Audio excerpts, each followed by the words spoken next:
This YouTube channel does not promote any violent, harmful, or illegal activities. All content provided by this channel is meant for an educational purpose only.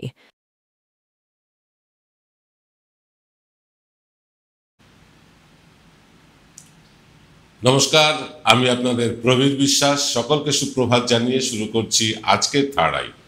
দেখুন, third eye অনুষ্ঠানে যাওয়ার আগে আপনাদেরকে বলি, ভারতের বেশ কয়েকশো ইউটিউব চ্যানেলকে বন্ধ করে দেওয়া হয়েছে। মানে বিভিন্ন অজুহাতে তাদের বন্ধ করে দেওয়া হয়েছে। কাউকে কপিরাইট স্ট্রাইক দেওয়া হয়েছে, কাউকে কিছু না জানিয়ে বন্ধ করে দেওয়া হয়েছে। অর্থাৎ যারা সরকারকে প্রশ্ন করে, সরকারের কাছে যারা জবাবদিহি চায়, এরকম বহু চ্যানেল ইতিমধ্যে বন্ধ হয়ে গেছে। এটা আপনাদের আগেও বলেছি। প্রায় 350-র কাছাকাছি বিভিন্ন ভাষাভাষীর চ্যানেল বন্ধ হয়ে গিয়েছে। আমরাও যেহেতু সরকারকে প্রশ্ন করি, সরকারের কাছে সওয়াল করি, আমাদেরও চ্যানেল যে কোনো সময় বন্ধ হতে পারে। তাই আমরা আজ বিকেল 5টা থেকে শুরু করছি একটা বিশেষ চ্যানেল, প্রবীর প্লাস। আমি প্রবীর বিশ্বাস প্রতিদিন বিকেল 5টায় আপনাদের সামনে উপস্থিত থাকব। এই হচ্ছে চ্যানেলের ছবি। এইখানে দেখুন সাবস্ক্রাইব লেখা থাকবে, নিচে লিঙ্ক দেওয়া থাকবে। আমাদের ডেসক্রিপশনটা খুলে দেখুন, সেখানে লিঙ্ক থাকবে। লিঙ্কে আপনি ক্লিক করে এই চ্যানেলটাকে সাবস্ক্রাইব করতে পারবেন। আজ বিকেল 5টা থেকেই শুরু হচ্ছে অনুষ্ঠান। তবে আজকে আমরা আপনার স্মৃতিশক্তির একটা পরীক্ষা নেব। মানে মানুষের স্মৃতিশক্তি কতটা দুর্বল, আমরা যতটা নিজেদেরকে ভাবি যে আমরা খুব স্মৃতিশক্তিধর মানুষ, আমরা আসলে তা নই। আপনার মনে আছে কাফিল খানকে? সেই কাফিল খান, যে কাফিল খান নিজের পয়সা খরচ করে শিশুদের অক্সিজেন দিয়ে প্রাণ বাঁচিয়ে উত্তরপ্রদেশ সরকারের চক্ষুশূল হয়ে গিয়ে জেল খেটেছিলেন। কবে জেল খেটেছিলেন মনে আছে? মনে নেই, মনে থাকার কথাই না। প্রতিদিন এত ঘটনা সব কি আর মনে রাখা যায়? তবুও আজ একটা টেস্ট হয়ে যাক এই আজকে থার্ড আই অনুষ্ঠানে আপনার স্মৃতিশক্তির একটা পরীক্ষা আমরা করব। আচ্ছা, বলতে পারবেন যে আমরা কেন এত ভুলে যাই? সাংসারিক চাপ, অর্থনৈতিক বোঝা, নাকি ক্যারিয়ার নিয়ে দুশ্চিন্তাই আমাদের সব ভুলিয়ে দেয়? আমাদের নাকি মানে সব মনে থাকার কথা, আমরা সব মনে রাখতে পারি, এরকম অনেক গর্ববোধ করি আমরা। অথচ আমরা ভুলে যাই প্রচুর কিছু। সাংসারিক চাপ হোক, অর্থনৈতিক চাপ হোক, বিভিন্ন রকম প্রেশারে আমরা ভুলে যাই। নাকি আমাদের সব ভুলিয়ে দেওয়া হয় খুব চালাকির সাথে? আবার রিপিট করছি, আমরা ভুলে যাই নাকি আমাদের ভুলিয়ে দেওয়া হয়? বিশেষজ্ঞরা বলছেন যে আমরা ছোটবেলা থেকে যা যা জেনেছি, দেখেছি, শিখেছি, বুঝেছি, আমাদের ব্রেন কিচ্ছু ভোলে না, সব জমা থাকে স্মৃতিতে। একটা সর্বাধুনিক কম্পিউটারের হার্ড ডিস্কের যত জায়গা বা মেমোরি থাকে, তার চেয়ে কয়েক লক্ষ গুণ বেশি মেমোরি থাকে আমাদের ব্রেনের ভেতর। প্রতিটি মানুষের ব্রেনে যত জায়গা আছে তার অর্ধেকও সারা জীবনের স্মৃতি দিয়ে ভরানো যায় না। তাহলে আমরা ভুলে যাই কেন? আসলে আমরা নিজেরাই মনে রাখতে চাই না বলে ভুলে যাই। মনের আবার দুটো দিক আছে, একটা হচ্ছে চেতন মন, আর একটা হচ্ছে অবচেতন মন।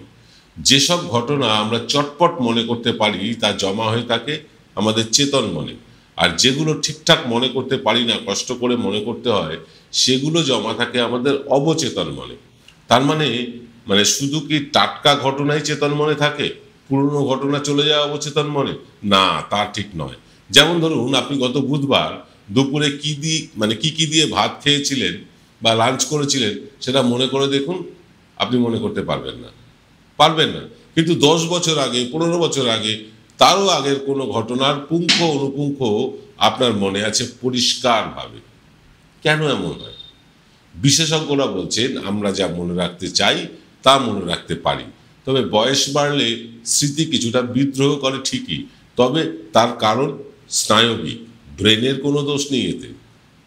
এই দেখুন, আপনাদের স্মৃতিশক্তির টেস্ট নিতে গিয়ে কত পাণ্ডিত্য ফলিয়ে দিলাম, মার্জনা করবেন। তাই বেশি বকবক না করে চলুন পরীক্ষাটা আগে হয়ে যাক আপনার স্মৃতিশক্তির। আচ্ছা বলুন তো, 2021 সালের, বেশি দিনের আগের তো ঘটনা না, 2021 সালের 10ই এপ্রিল এমন কি ঘটেছিল যা দেখে পড়ে আপনি শিউরে উঠেছিলেন? মনে করুন, একটু সময় দিই। পারলেন না তো মনে করতে? এবার আমি বলে দিই, ওই দিন ভোট ছিল। শীতলকুচিতে সিআরপিএফ এর জওয়ানেরা ভোটের নিরাপত্তা দিতে এসে 4 জন বাঙালি মুসলমান যুবককে গুলি করে মেরে ফেলেছিল। তার জন্য একজন সিআরপিএফ জওয়ান আদালত ডাকা সত্ত্বেও হাজির হয়নি। অবশ্য আদালত এটাকে অবমাননাও মনে করেনি। অদ্ভুত ব্যাপার। আদালত এরা ভুলে গিয়েছে আপনার মতো করে। আপনিও মনে রাখতে পারেননি, আদালতও মনে রাখেনি। ওই বছরেরই 2রা মে ছিল ভোটের ফল প্রকাশ। নন্দীগ্রামে 2 যুযুধান প্রতিপক্ষ, একদিকে মমতা বন্দ্যোপাধ্যায়, অন্যদিকে শুভেন্দু অধিকারী। এটা আপনার মনে আছে যে লোডশেডিং করে নির্বাচন কমিশনের সার্ভার বন্ধ করে দিয়ে একবার ফল প্রকাশের পরে মমতা বন্দ্যোপাধ্যায়কে জয়ী ঘোষণার পরেও ফের শুভেন্দুকে জয়ী ঘোষণা করা হয়। এটা আপনিও বলেননি, আমিও বলিনি। আসুন সেদিন টিভি চ্যানেলগুলো কি সম্প্রচার করেছিল ভোটের ফল নিয়ে, সেটা একবার চট করে দেখে নিই। তারা আশা রাখছিলেন যে এই রেজাল্ট শেষ পর্যন্ত হবে না এবং তাদের নেত্রী জিতবেন, ঠিক তাই হলো। ডেটা মশাই, এই মুহূর্তের বিগেস্ট নিউজ গোটা বাংলায় নয়, গোটা দেশেও, মমতা বন্দ্যোপাধ্যায় নন্দীগ্রাম উইন আউট করলেন। এই মুহূর্তে সবথেকে বড় খবর, নন্দীগ্রামে জয়ী মমতা বন্দ্যোপাধ্যায়। এনআই সূত্রে খবর, আরো একবার আপনাদের জানিয়ে রাখি, এনআই সূত্রে খবর, নন্দীগ্রামে জয়ী মমতা বন্দ্যোপাধ্যায়। 1200 ভোটে জয়ী তৃণমূল নেত্রী মমতা বন্দ্যোপাধ্যায়, এনআই সূত্রে খবর। এই সবচেয়ে বড় খবর নন্দীগ্রাম, যে নন্দীগ্রাম নিয়ে আমরা এই মুহূর্তে প্রত্যেক মুহূর্তে দেখাচ্ছিলাম যে নন্দীগ্রামের ফলাফল কি হবে। নন্দীগ্রামে জয়ী মমতা বন্দ্যোপাধ্যায়, এই মুহূর্তে সবচেয়ে বড় খবর। নন্দীগ্রামে শুভেন্দু অধিকারীকে হারালেন মমতা বন্দ্যোপাধ্যায়। শুনলেন তো, এইগুলো টিভি চ্যানেলগুলো ভুলে গেছে যে তারা এরকম সম্প্রচার করেছিল, কারণ এরপরে এক অদ্ভুতভাবে লোডশেডিং হলো এবং লোডশেডিং হওয়ার পর শুভেন্দু অধিকারী জিতে গেল। তারপরে নিয়ে মামলাও হয়েছিল, কিন্তু আদালত ভুলে গিয়েছে ব্যাপারটা। মামলার কোনো খবর আর পাওয়া যাচ্ছে না। আপনি ভোলেননি, কারণ হয় আপনার কাছে এই দিনটি খুব যন্ত্রণাদায়ক দিন ছিল, অথবা বিরাট উল্লাসের দিন ছিল। পেহেলগাঁওয়ের নৃশংস হত্যালীলা না হলে গ্যারান্টি দিয়ে বলতে পারি আপনিও কিন্তু পুলওয়ামাকে প্রায় ভুলতেই বসেছিলেন, কারণ তার মধ্যে অনেক ঘটনাই তো ঘটে গিয়েছে।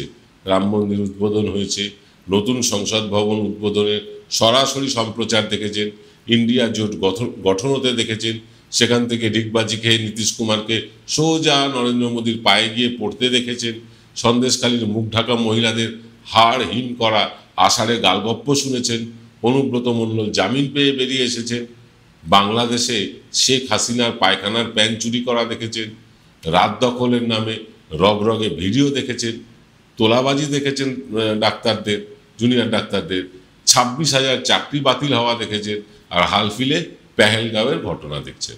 আপনি বলবেন সব মনে আছে আপনার। যতটা স্মৃতিশক্তিহীন আমি আপনাকে ভাবছি, আপনি ভাবছেন হয়তো আপনি ততটা স্মৃতিশক্তিহীন নন, ততটা স্মৃতিশক্তি আপনার দুর্বল নয়।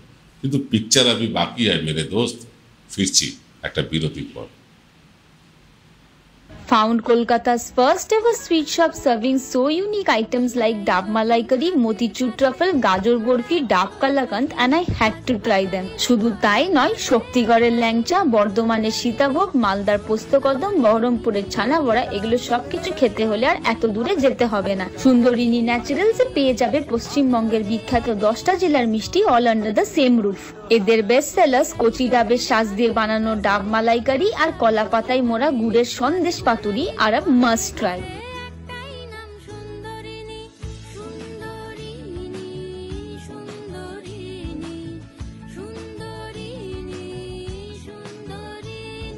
জয়গুরু রত্নভান্ডার জ্যোতিষীমা, এখানে গোল্ড মেডেলিস্ট জ্যোতিষী বসেন। হাই কোয়ালিটির আসল গ্রহরত্ন সবচেয়ে কম দামে এখানে পাওয়া যায়। স্থান বেলঘড়িয়া, রানী পার্ক, বটতলা, 2 নম্বর রেলগেটের নিকটে। 9681345722 এবং 9007778922। Welcome to the world of civil business. A Bengali business personality and the most successful business group, Roy Construction Group of companies, now coming Sarib, West Bengal. Mr. Anup Roy, the managing director of the Roy Construction Group company, ready to serve his native land, the mother Bengal.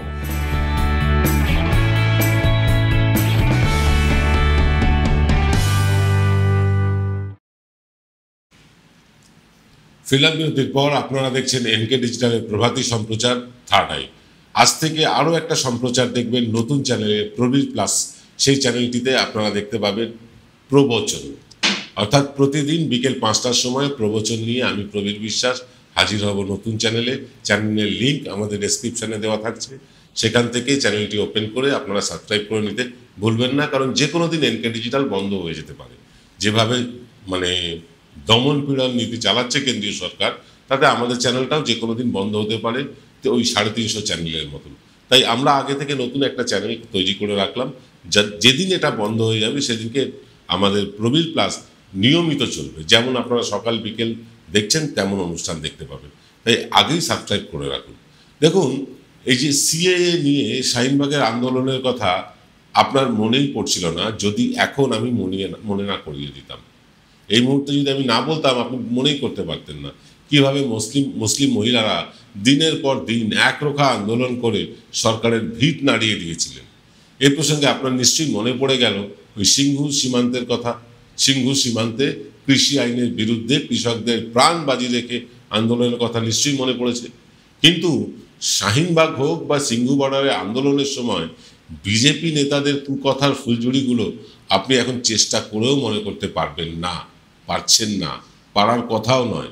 কারণ তারপরে television চ্যানেলগুলো লাগাতার হিন্দু মুসলমান করতে করতে সেই অসভ্য বর্বরচিত ভাষাগুলোকে আপনাকে আর মনে রাখতে দেয়নি। এভাবেই দীঘায় জগন্নাথ মন্দির উপলক্ষে দিলীপ ঘোষের যাওয়া নিয়ে আপনি ব্যস্ত হয়ে যেতেই প্রায় ভুলে যেতে বসেছেন জুনিয়র ডাক্তাররা বাজার থেকে কয়েক কোটি টাকা তুলে দাবি এক দফা এক বলে আকাশ বাতাস কাঁপিয়ে দিয়েছিল। এভাবেই ভুলে যাবেন একদিন পেহেলগাঁও। আর পেহেলগাঁওয়ে স্বামীর মৃত্যুকে হাতিয়ার করে এক বাংলাদেশি নারীর মাত্র 2 দিনেই ক্রাউড ফান্ডিং অ্যাপের মাধ্যমে কয়েক কোটি টাকা হাতিয়ে নেওয়ার কথা আপনি নিশ্চিতভাবে ভুলে যাবেন। নিশ্চিতভাবে ভুলে যাবেন তেহট্টের ঝন্টু শেখের আত্মত্যাগের কথা। কারণ সামনেই বিহারে নির্বাচন, তারপরে বাংলায় নির্বাচন। বিহারে নীতিশ কুমারকে অমিত শাহেরা কত জোরে লাথি কষাবেন নাকি গলা জড়িয়ে ধরবেন, বাংলায় বামেরা খাতা খুলবে কিনা, বিজেপির আসন সংখ্যা বাড়বে নাকি আরও কমে যাবে, আপনি সেই ভাবনাতেই মশগুল হয়ে পড়বেন কয়েকদিনের মধ্যেই। বলা ভালো, মিডিয়া আপনাকে এইসব ভাবনাতেই বিভোর করে রেখে পেহেলগাঁওয়ের খুন, আরজি করের তোলাবাজি, অর্জুন সিং, সৌমিত্র খানের দিলীপ ঘোষকে কুকথায় ভরিয়ে দেওয়া সব ভুলিয়ে দেবে। তবে মনে করিয়ে দেবে আপনাকে বড়বাজারের অগ্নিকাণ্ড, তার জেরে রাষ্ট্রপতির দুঃখ প্রকাশ, নরেন্দ্র মোদীর ক্ষতিপূরণের ঘটনা তারা মনে করাবে। মনে করিয়ে দেবে শামশেরগঞ্জ আর সুতির ঘটনা, কিন্তু ভুলিয়ে দেবে হাতরাস থেকে লখিমপুর খেরি আর লখিমপুর খেরি থেকে মণিপুরের ঘটনাকে। তাই যতটা স্মৃতিশক্তি ধর নিজেকে আপনি ভাবছেন, আসলে কিন্তু আপনি ততটা মোটেও নন। ভালো থাকবেন। আজ থেকে শুরু হচ্ছে আমাদের নতুন আরেকটা ইউটিউব চ্যানেল প্রবীর প্লাস।